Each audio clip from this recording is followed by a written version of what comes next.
अब बात स्वामी रामदेव के बयान को लेकर हो रही सियासत की। योग गुरु स्वामी रामदेव ने कहा है कि भारत हिंदू राष्ट्र है। हिंदू राष्ट्र में दूसरे मजहब के लोगों को डरने की जरूरत नहीं है। जो लोग हिंदुस्तान में रहते हैं सबका डीएनए एक ही है, इसलिए दूसरे मजहब के लोगों को अपने पूर्वजों के संस्कार अपनाने चाहिए। दरअसल दिल्ली यूनिवर्सिटी में जगतगुरु शंकराचार्य स्वामी निश्चलानंद सरस्वती के जन्मदिन के मौके पर राष्ट्र उत्कर्ष दिवस का आयोजन किया गया था। इसी प्रोग्राम में स्वामी रामदेव ने कहा कि हिंदुओं, मुसलमानों और ईसाइयों के धर्म अलग अलग हो सकते हैं, लेकिन पूर्वज सबके एक हैं। स्वामी रामदेव ने कहा कि मुसलमानों को इस बात का भरोसा रखना चाहिए कि वो हिंदू राष्ट्र में बिल्कुल महफूज रहेंगे। उनके मन में हिंदू राष्ट्र को लेकर किसी भी प्रकार का डर नहीं होना चाहिए। स्वामी रामदेव ने 2009 के एक कार्यक्रम का हवाला देते हुए कहा कि मुसलमानों को इस बात पर डराया जाता है कि भारत हिंदू राष्ट्र बन गया तो वो कहां जाएंगे। स्वामी रामदेव ने मुसलमानों से अपील की कि वो अपने पूर्वजों की परंपराओं को अपनाएं, क्योंकि जो अपने पूर्वजों का नहीं होगा वो किसी का नहीं हो सकता। वो जो रोम वाले हैं, वेटिकन सिटी वाले, चाहे कैथोलिक हो या प्रोटेस्टेंट्स हो, जो वेटिकन सिटी से आदेश आ गए उसका सब पालन करते हैं। हमारे हरिद्वार के नजदीक में एक देवबंद है, मुझे बुलाया था 2009 में, तो मैंने उनको बोला था कि भाई हमारे पूर्वज, हमारे मजहब अलग हो सकते लेकिन पूर्वज तो एक ही है। हम गेट पर प्रवेश कर रहे थे तब पूज्य गुरुदेव भगवान ने वहां पर भी लिखा हुआ है, यहां पर भी लिखा हुआ है, हिंदू राष्ट्र के नाम पर किसी को डरने की जरूरत नहीं है। हम सभी के पूर्वज सनातनी हिंदू आर्य वैदिक है। ये सामने भी लिखा हुआ है, गेट में भी यही लिखा हुआ था। डरते क्यों भाई? कुछ लोग कहते हैं हिंदू राष्ट्र बन जाएंगे तो मुसलमान कहां जाएंगे। मुसलमान कहां जाएंगे? अपने पूर्वजों की परंपरा को अपनाओ। अरे जो अपने बाप का नहीं वो किसी का नहीं हो सकता। अरे तुम अपने जो पूर्व पुरखे हैं, पूर्वज हैं, अपने ऋषि मुनि हैं, उनकी बात को मानो। तुम दाढ़ी रखो, मूंछ कटाओ, कैसी भी टोपी ओढ़ हो, पगड़ी पहनो, कैसे भी वस्त्र पहनो, चरित्र अपने पूर्वजों जैसा रखो। कोई खतरा नहीं है हिंदुस्तान में मुसलमानों को, ईसाइयों को। इंटरेस्टिंग बात यह है कि मुस्लिम धर्म गुरुओं ने भी स्वामी रामदेव की बात पर सहमति जताई है, लेकिन एक ट्विस्ट दे दिया। मौलाना यासूब अब्बास ने कहा कि सभी इंसान आदम की औलाद है। अगर यह बात सभी समझ लें तो कोई झगड़ा ही नहीं रहेगा, भारत में सब लोग राजी खुशी रहेंगे। बिल्कुल सही है, हम सब आदम की औलाद है और हम सब आदमी है। दुनिया में जितने भी लोग बसते हैं सब आदमी है और बाबा आदम की औलाद है और वो अबुल बशर हैं, यानी तमाम इंसानों के बाप हम बशर हैं। लिहाजा बहुत अच्छी चीज है अगर सारे आदम के बेटे जितने आदमी हैं सब एकता के साथ, भाईचारे के साथ, प्यार मोहब्बत के साथ रहें तो मुल्क में नफरतों का माहौल खत्म होगा, दोस्तियां नई जन्म लेंगी। लेकिन सुन्नी धर्मगुरु मौलाना खालिद रशीद फिरंगी महली ने कहा कि हिंदुस्तान में जिस तरह मुसलमानों की मस्जिदों पर बुलडोजर चल रहे हैं, मदरसों को जिस तरह बंद किया जा रहा है, उससे मुसलमानों को तकलीफ होती है। स्वामी रामदेव को इस पर भी कुछ बोलना चाहिए। नहीं, मुसलमान कतई तौर पर सिवाय अल्लाह के किसी से खौफजदा नहीं होता है, किसी से डरता नहीं है। और ये हकीकत है कि सबके एंसेस्टर्स एक ही थे और हम सबके ईमान का ये हिस्सा है कि तमाम इंसान हज़रत आदम अलैहिस्सलाम के औलादों में हैं। तो लिहाजा जो मज़हब की बुनियाद पर तफरीक की जाती इंसानों के दरमियान, उसका हम सब लोग हमेशा से उसकी मुखालफत करते आए हैं। और अगर अपने मुल्क का माहौल बेहतर से बेहतर बनाना है तो उसके सबसे बेहतरीन शक्ल यही है कि सब लोग अपने अपने मज़हब पर अमल करते हुए तमाम दीगर मज़ाहिब की इज़्ज़त और एहतराम करें और इस तरीके के कंट्रोवर्शियल्स बयानात ना दिए जाएं जिस तरीके के दिए जाते हैं। और जिस पैमाने पर मस्जिदें गिराई जा रही हैं और स्टेट्स में जैसे उत्तराखंड में अभी मदरसा बोर्ड को ख़त्म किया गया, ये सब कार्रवाइयाँ ऐसी हैं जिससे कि कहीं ना कहीं मुसलमानों को काफ़ी तकलीफ और परेशानी में मुब्तला होना पड़ रहा है। स्वामी रामदेव के बयान पर असदुद्दीन ओवैसी की पार्टी के नेता भी भड़क गए। वारिस पठान ने कहा कि रामदेव बकवास कर रहे हैं, लोगों में नफरत फैला रहे हैं। वारिस पठान ने कहा कि देश संविधान से चलेगा, किसी बाबा के बयान से नहीं। ये वही ना, ये बाबा वो जो लेडीज दुपट्टा सरवाल खमीज पहन के भागे थे स्टेज पे से, ये वही बाबा की बात कर रहे। अरे बाबा, कभी आप संविधान तो पढ़ लो, देश संविधान से चलेगा, तुम्हारे बोलने से कुछ नहीं होने वाला है। हाँ, और मैं तो मोदी जी से पूछना चाहूंगा, क्या भारत देश हिंदू राष्ट्र बन गया है क्या? कब बन गया, तो जरा बता दो, नहीं तो बताओ ना इन लोगों को, रुकाओ, इनकी जुबानों पे लगाम लगाओ, फालतूगिरी की बातें करते रहते आए दिन ये लोग। अरे भाई, फिर मैं भी बोल सकता हूं ना कि सबसे पहले अल्लाह सुब्हानहू तआला ने पूरी दुनिया में हजरत आदम अलैहिस्सलाम को भेजा, हम सब हजरत आदम की औलाद है, आप भी उसी में आ गए। फिर आदम अलैहिस्सलाम हिंदुस्तान को आए सबसे पहले, तो हम सब यहाँ के। तो ऐसी सब बातें करके बाबा कुछ होने वाला नहीं है। कभी संविधान पढ़ लिया करो और देश में नफरत फैलाना कम करो। स्वामी रामदेव के बयान पर समाजवादी पार्टी का भी रिएक्शन आया। राजीव राय ने कहा कि स्वामी रामदेव की बातों को बहुत तवज्जो देने की जरूरत नहीं है, क्योंकि स्वामी रामदेव तो पहले भी ऐसे बयान दे चुके हैं जिनके बारे में अब उनसे पूछा जाए तो वो नाराज हो जाते हैं। बाबा रामदेव पिछली बार फ्लाइट में मिल गए थे। मैंने बोला था, बाबा वो 30 रुपये वाला पेट्रोल क्यों नहीं दिलवा रहे हैं, लोन क्यों नहीं दिलवा रहे हैं, डॉलर को क्यों नहीं बढ़ा रहे हैं? बाबा के पास कोई जवाब ही नहीं है। ये लोग सुर्खियों में आप लोग का सहयोग मिलता है, कुछ न कुछ बोलते रहते हैं। पहले बाबा अगला स्टेटमेंट दे, से पहले उनका पिछला स्टेटमेंट याद दिलाकर उनसे पूछेगा कि कब पूरा होगा। खुद स्वामी रामदेव जी इस वक्त हमारे साथ लाइव जुड़ चुके हैं। स्वामी जी, आपका बहुत बहुत स्वागत है इंडिया टीवी पर। मैं तो जब ये मैंने बयान देखा, सौरभ जी, मैंने सोचा था सबसे पहले आपसे यही पूछूंगा कि जी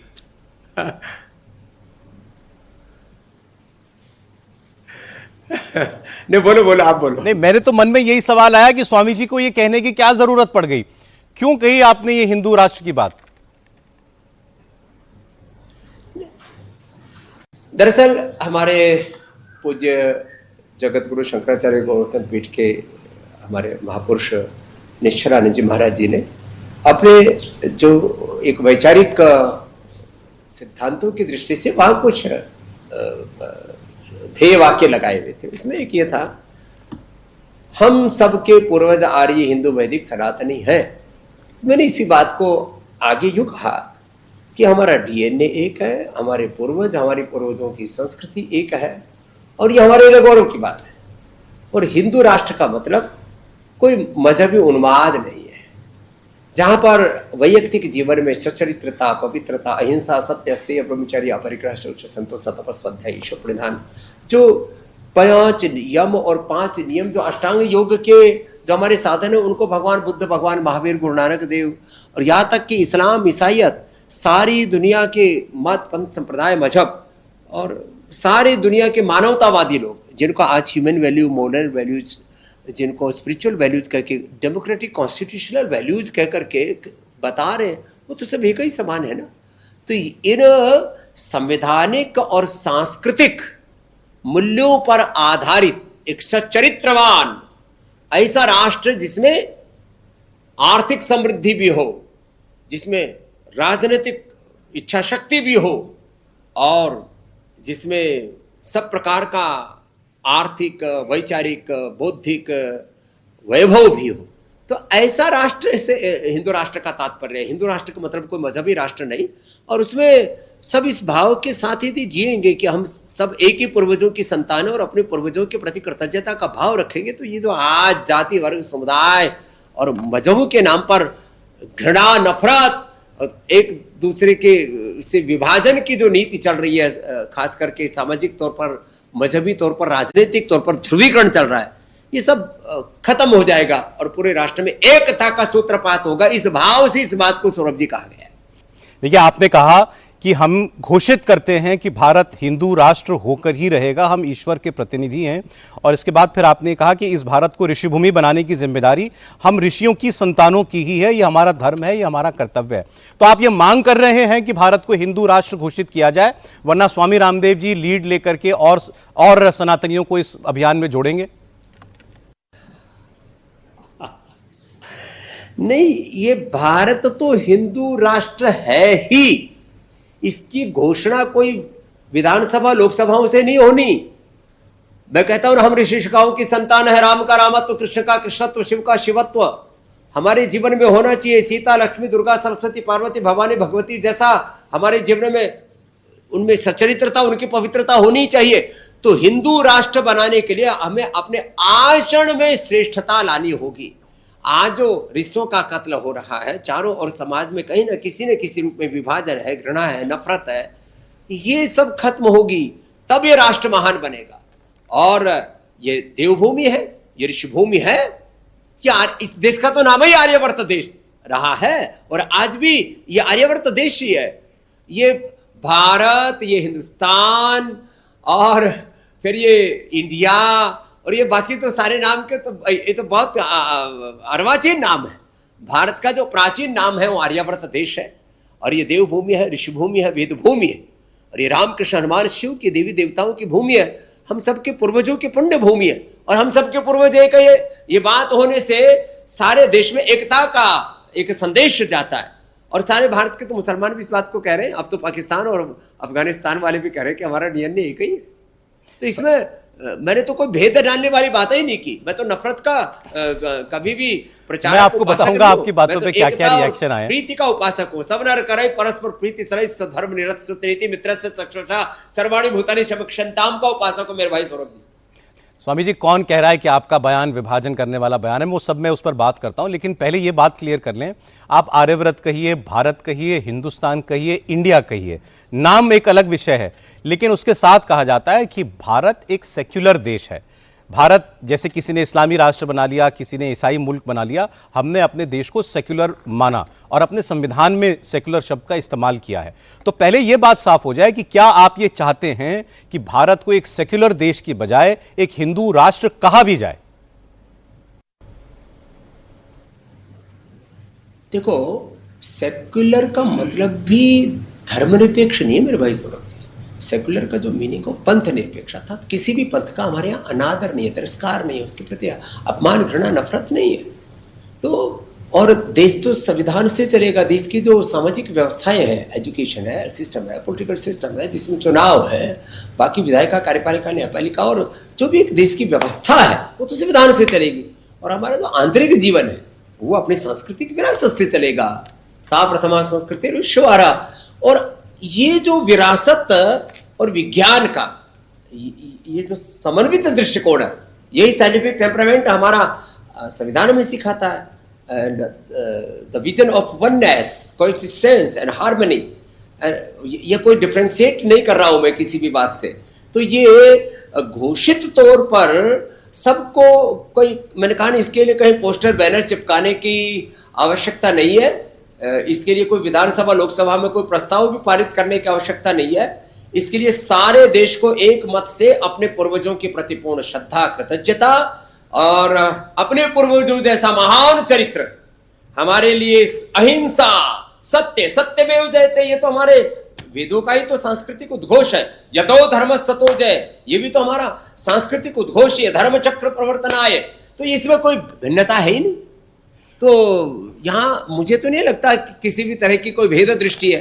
भारत के पंथ निरपेक्ष होने में और संविधान को सर्वोपरि मानने का मतलब है राष्ट्र को सर्वोपरि मानना। और ये हमारा वेद हमें सिखा रहा है। माता भूमि पुत्रो हम पृथिव्या जननी जन्म भूमिश्च स्वर्गादपि गरीयसी। तो कुछ लोग हिंदू राष्ट्र को मजहबी तौर पर यदि उसको परिभाषित करते हैं तो ये उनके बौद्धिक कुंठा या कुटिलता है, ये उनकी नासमझे नादानी हो सकती है। सनातनी संस्कृति का मतलब कभी भी तनातनी नहीं होता मेरे भाई सौरभ जी।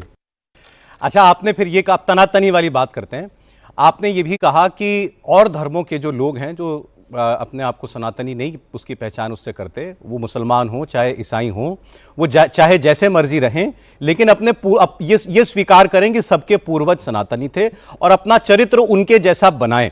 फिर आपने ये भी कह दिया एक बात की मैंने सुना कि जो अपने बाप का नहीं वो किसी का नहीं हो सकता। हाँ, तो ये बात तो सही है मेरे भाई सौरभ जी। जो अपने पूर्वजों के प्रति कृतज्ञता रखता है वो राष्ट्र के प्रति भी कृतज्ञता रखेगा। फिर ऐसा तो ठीक नहीं है ना। और ये तो बहुत बड़ी बात है। जो राष्ट्र अपने पूर्वजों का कृतज्ञ होता है और उन जैसा अपना चरित्र पवित्र रखता है, तो यही तो एक महान राष्ट्र की पहचान है। जब हम एक दिव्य और भव्य भारत की बात करते हैं तो केवल आर्थिक समृद्धि वाले तो एफिशिएंट फैमिली के क्या क्या पाप नहीं कर रहे थे। तो केवल आर्थिक समृद्धि से, केवल भौतिक समृद्धि से कोई राष्ट्र महान नहीं हो जाता जब तक उसका चरित्र महान नहीं होता। और चरित्र अपने पूर्वजों का महान था, और अपने उन महान पूर्वजों के चरित्र को प्रणाम करते हुए, उनके प्रति कृतज्ञ रहते हुए, उन जैसा पवित्र चरित्र रखिए, इसमें तो गौरव की बात है। और जाहिर सी बात है, 1400 साल पहले इस्लाम नहीं था, 2500 साल पहले ईसाइयत नहीं थी, और भी तमाम दुनिया की संस्कृतियां बनती बिगड़ती रही है, वक्त के साथ कभी ऊंच में ऊंचा नीचा होता रहा। 1,96,18,127 वर्षों से साप्रथमा संस्कृति विश्व आरा का कोई देश है तो भारत है। तो ये तो हम सब भारतीयों के लिए, चाहे हम इंडियन कहें, हिंदुस्तानी कहें या आर्यावर्तवासी कहे, सबके लिए गौरव की तो बात है। तो ये तो साझा गौरव है, इसमें मजहबी उन्माद कहां से आ गया? तो जिनको भी इसमें मजहबी बू आ रही है, मुझे लगता है उनको अपना दिल दिमाग, अपना आईना साफ करना चाहिए। मैं फिर भी आपसे और स्पष्टता चाह रहा हूं इस बात पर कि जब आप ये भी कहते हैं, ऋषिकाओं की वीर वीरांगनाओं की संतान कह रहे जी, मैं कह रहा हूं कि आप ये भी आपने कहा साफ साफ, ये भी बताना जरूरी है कि स्वामी रामदेव ने ये भी कहा कि किसी भी मजहब का पालन करने से, किसी भी पूजा पद्धति का पालन करने से कोई आपको ऐतराज नहीं है, उससे कोई दिक्कत नहीं है। तो फिर आपकी अपेक्षा क्या है और धर्मों के लोगों से? बस अपेक्षा यही है कि इस देश में ये जो मजहबों के नाम पर उन्माद हो रहा है और एक दूसरे को श्रेष्ठ कहने की, एक दूसरे से कि इस्लाम श्रेष्ठ है, ईसाइयत श्रेष्ठ है, कन्वर्जन चल रहा है, अलग अलग प्रकार के मजहबी एजेंडे चल रहे हैं, कोई लव जिहाद के नाम पर, कोई वोट जिहाद के नाम पर, कोई लैंड जिहाद के नाम पर, फिर और इधर उधर के फालतू की बातें चलती है। क्यों भाई? जब हम ये मान लिया हमने कि हमारी एक पूर्वजों की साझी संस्कृति रही है और हमारी सांस्कृतिक जड़ें एक हैं, हमारे पूर्वज एक है, तो फिर एकत्व का भाव राष्ट्र में आएगा ना। तो ये धर्मांतरण, मजहबी तौर पर जो उन्माद और ध्रुवीकरण, पोलराइजेशन, ये सब से देश में ना एक विभाजन आता है, और ये जो अलग प्रकार का जो वर्चस्ववाद है वो इस देश को नीचे लेकर के जाता है। तो ये जो मैंने बात कही है वो इस देश को एकता के सूत्र में बांधने वाली है। स्वामी रामदेव जी, बहुत बहुत धन्यवाद आपका हमसे जुड़ने के लिए।